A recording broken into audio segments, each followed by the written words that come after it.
Recently, 7 African countries decided to go and put a call for peace to Ukraine and to Russia.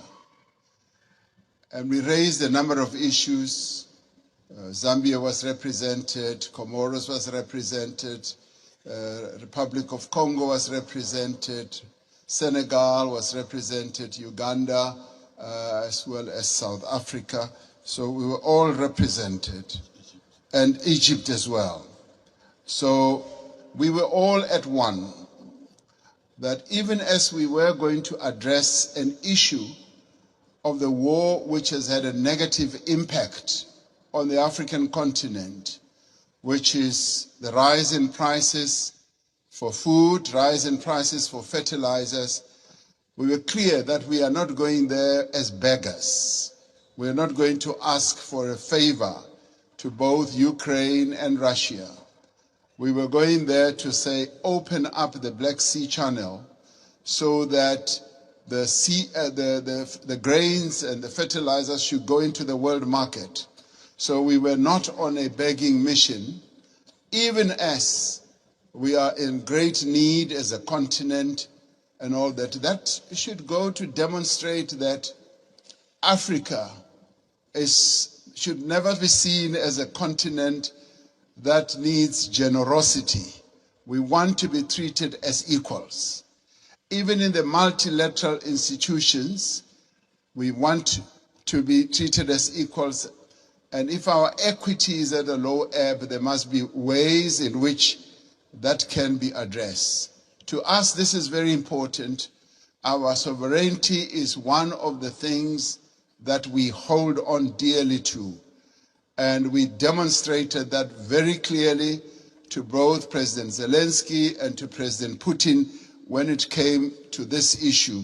Even as there were suggestions that, yes, we can donate this, we can donate that, we said, we want you to release these grains and fertilizers to the world market so that the world can trade in these commodities and other issues we can handle in a different way. I wanted to make that point so that it should be understood where Africa has evolved up to. We want to be key players on the world stage, want to be key players even in the financial markets and in the MDBs.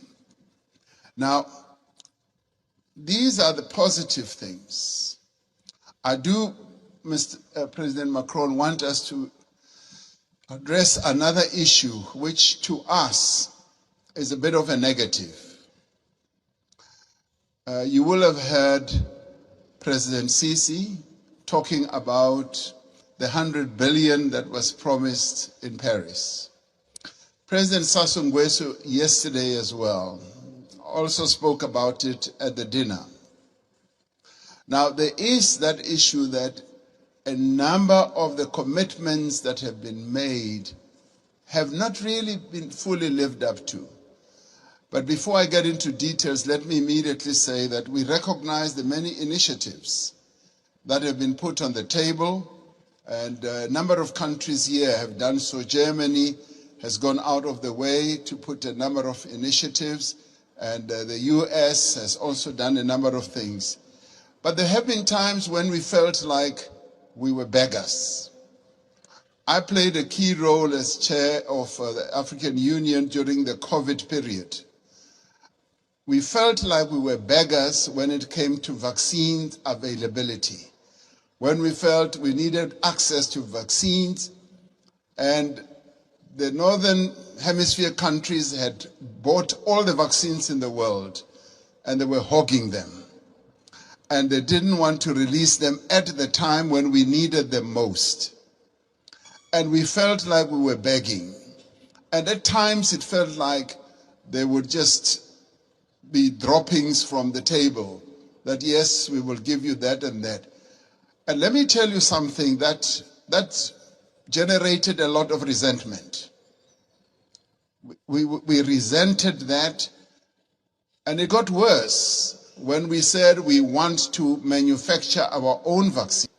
And when we went to the WTO, there was a lot of resistance, enormous resistance. And we kept saying, what is more important, life or profits by your big pharmaceutical companies?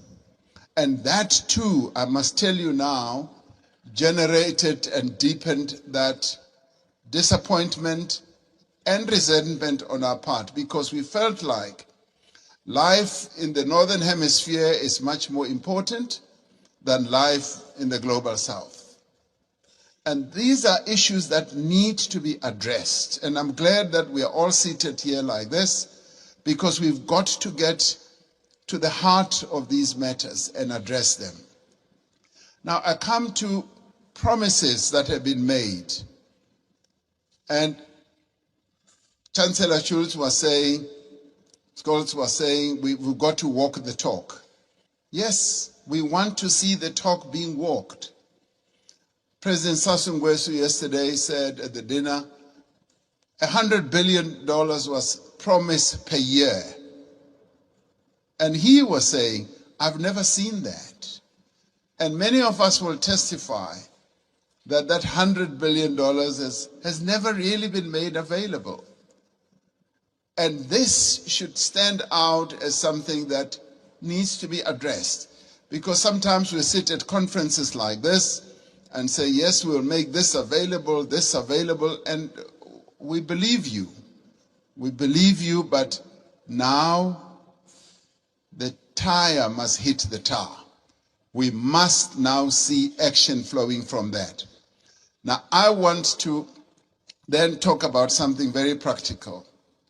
President Sassou Nguesso raised it yesterday. He said,